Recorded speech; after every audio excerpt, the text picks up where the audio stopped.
وہ میرا نام بنی اسرائیل پر پکاریں اور میں انہیں برکت دوں گا۔ ہمارے لیے آج کی پہلی تلاوت عدد کی کتاب، اس کا 6واں باب، اس کی 22ویں سے 27ویں آیات مقدسہ۔ اس وقت خداوند نے موسیٰ سے کلام کر کے فرمایا کہ ہارون اور اس کے بیٹوں سے مخاطب ہو اور ان سے کہہ کہ تم بنی اسرائیل کو اس طرح سے برکت دو اور ان سے کہو، خداوند تجھے برکت دے اور تیری حفاظت کرے، خداوند تجھ پر اپنے چہرہ کا نور چمکائے اور تجھ پر رحم فرمائے، خداوند اپنا چہرہ تیری طرف متوجہ کرے اور تجھے سلامتی بخشے، اور وہ میرا نام بنی اسرائیل پر پکاریں اور میں انہیں برکت دوں گا۔ پاک کلام کے پڑھے اور سنے جانے پر خدا کی برکت ہو۔ زبور 67 جماعتی جواب۔ خدا ہم پر رحم کرے اور ہمیں برکت بخشے، خدا ہم پر رحم کرے اور ہمیں برکت بخشے، وہ اپنا چہرہ ہم پر جلوہ گر فرمائے، تاکہ زمین پر اس کی راہ کی اور تمام قوموں میں اس کی نجات کی پہچان ہو۔ جماعتی جواب۔ خدا ہم پر رحم کرے اور ہمیں برکت بخشے۔ سب قومیں تیری ستائش کریں، امتیں شاد ہوں اور خوشی منائیں، کیونکہ تو راستی سے قوموں پر حکومت اور زمین پر امتوں کی ہدایت کرتا ہے۔ جماعتی جواب۔ خدا ہم پر رحم کرے اور ہمیں برکت بخشے۔ اے خدا، قومیں تیری ستائش کریں، سب قومیں تیری ستائش کریں، خدا ہمیں برکت عطا فرمائے اور کل حدود جہاں اس کا خوف کھائیں۔ جماعتی جواب۔ خدا ہم پر رحم کرے اور ہمیں برکت بخشے۔ خدا نے اپنے بیٹے کو بھیجا جو عورت سے پیدا ہوا۔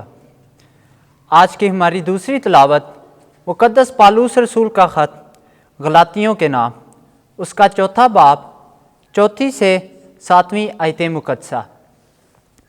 ان دنوں میں جب وقت پورا ہو گیا تو خدا نے اپنے بیٹے کو بھیجا جو عورت سے پیدا ہوا اور شریعت کے ماتحت پیدا ہوا، تاکہ ان کو چھڑائے جو شریعت کے ماتحت تھے اور ہم کو متبنی ہونے کا درجہ حاصل ہو، اور کہ تم بیٹے ہو۔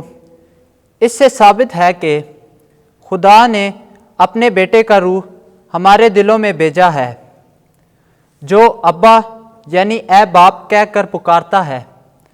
پس اب تو غلام نہیں بلکہ بیٹا ہے، اور جب بیٹا ہوا تو خدا کی رضا سے وارث بھی ہوا۔ پاک کلام کے پڑھے اور سنے جانے پر خدا کی برکت ہو۔ خداوند آپ کے ساتھ ہو۔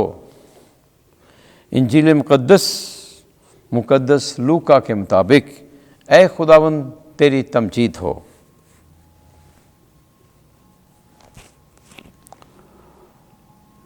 دوسرا باب 16ویں سے 21ویں آیت۔